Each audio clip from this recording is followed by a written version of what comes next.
शापित महल। रात का समय था। आसमान में काले बादल छाए हुए थे और तेज हवाएं पुराने पेड़ों की शाखाओं को इस तरह हिला रही थीं जैसे कोई अनजानी ताकत उन्हें पकड़कर झकझोर रही हो। शहर से दूर पहाड़ी के ऊपर एक पुराना और रहस्यमयी महल खड़ा था। लोग उसे शापित महल कहते थे। कहा जाता था कि जो भी उस महल के अंदर गया वो कभी वापस नहीं आया। लेकिन इन कहानियों पर कोई विश्वास नहीं करता था, सिवाय निशा के। निशा एक बहादुर लड़की थी। उसे बचपन से ही इस महल के बारे में अजीब सपने आते थे। हर सपने में वो खुद को उसी महल के सामने खड़ी पाती और कोई आवाज उसे अंदर बुलाती। एक रात वो आवाज पहले से कहीं ज्यादा साफ सुनाई दी। निशा, वापस आओ। आवाज इतनी डरावनी थी कि उसकी नींद खुल गई। उसका दिल जोर जोर से धड़क रहा था। लेकिन इस बार डर के साथ उसके मन में एक अजीब सा खिंचाव भी था, जैसे कोई अदृश्य शक्ति उसे अपनी ओर बुला रही हो। अगली शाम निशा ने फैसला कर लिया, वो उस महल का सच जानकर रहेगी। रात के ठीक 12 बजे वो टॉर्च लेकर पहाड़ी की ओर निकल पड़ी। हवा में ठंडक थी। सन्नाटा इतना गहरा था कि उसके कदमों की आवाज भी डर पैदा कर रही थी। जैसे जैसे वो महल के करीब पहुंची, उसका दिल बैठने लगा। महल बिल्कुल वैसा ही था जैसा उसने सपनों में देखा था। ऊंची टूटी दीवारें, जंग लगा विशाल दरवाजा और खिड़कियों में अंधेरा, जैसे भीतर कोई अंतहीन खाई हो। निशा ने धीरे से दरवाजा धक्का दिया। चर, दरवाजा अपने आप खुल गया। अंदर घना अंधेरा था। दीवारों पर पुरानी तस्वीरें टंगी थीं। कुछ तस्वीरों के चेहरे फटे हुए थे और कुछ की आंखें अंधेरे में चमकती हुई महसूस हो रही थीं। निशा धीरे धीरे आगे बढ़ी। अचानक उसके पीछे दरवाजा जोर से बंद हो गया। धड़ाम! वो डरकर पलटी, लेकिन अब वापस जाने का रास्ता बंद हो चुका था। उसकी सांसें तेज होजिल से पायल की आवाज आई। छन छन छन, जैसे कोई औरत धीरे धीरे सीढ़ियों से उतर रही हो। निशा ने टॉर्च ऊपर की ओर की, लेकिन वहां कोई नहीं था। फिर भी पायल की आवाज लगातार करीब आती जा रही थी। उसने हिम्मत करके सीढ़ियां चढ़नी शुरू की। हर कदम के साथ हवा और ठंडी होती जा रही थी।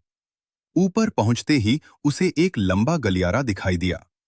गलियारे के आखिर में एक कमरा था, जिसका दरवाजा आधा खुला हुआ था। अंदर से लाल रंग की हल्की रोशनी आ रही थी।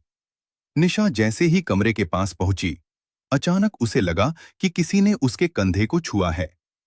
वो चीखते हुए पीछे मुड़ी, लेकिन वहां कोई नहीं था। उसका डर अब अपने चरम पर था। फिर भी उसने कमरे का दरवाजा पूरी तरह खोल दिया। अंदर का दृश्य देखकर उसके पैरों तले जमीन खिसक गई। कमरे के बीचों बीच एक औरत बैठी थी। लाल साड़ी पहने, खुले बाल और लाल चमकती आंखें। उसके होठों के पास खून लगा हुआ था। वो धीरे धीरे अपना चेहरा ऊपर उठाती है और निशा की तरफ देखती है। उसकी आवाज भारी और डरावनी थी। तुम आखिर आ ही गई। निशा कांपती हुई बोली। तो तुम कौन हो? औरत हल्का सा मुस्कुराई। उसकी मुस्कान इंसानी नहीं थी। उसके दांत नुकीले थे, बिल्कुल किसी पिशाच की तरह। मैं इस महल की रानी हूं और तुम मेरी आखिरी उम्मीद।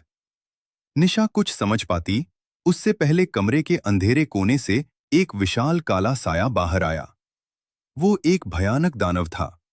लंबा, विशाल शरीर, सींग, लाल जलती आंखें और चेहरे पर खूंखार मुस्कान। वो धीरे धीरे निशा के पीछे आकर खड़ा हो गया। निशा का शरीर डर से सुन्न पड़ गया। दानव ने गहरी आवाज में कहा, इसे सच्चाई बता दो। औरत उठकर निशा के करीब आई। सालों पहले इस महल पर एक श्राप लगा था। मैं एक राजकुमारी थी, लेकिन इस दानव ने मेरी आत्मा को अपने वश में कर लिया। अब हर 100 साल में एक लड़की आती है जो इस श्राप को तोड़ सकती है। निशा घबराकर बोली, और अगर मैंने मना कर दिया तो? दानव जोर से हंसा। उसकी हंसी पूरे महल में गूंज उठी। तो तुम भी इसी महल का हिस्सा बन जाओगी।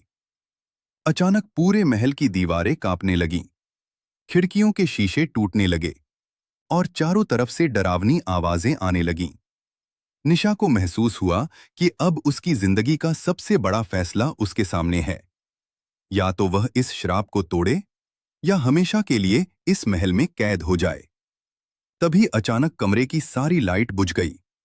अंधेरे में सिर्फ दो लाल आंखें चमक रही थीं और वह आंखें धीरे धीरे निशा के बिल्कुल करीब आती जा रही थीं।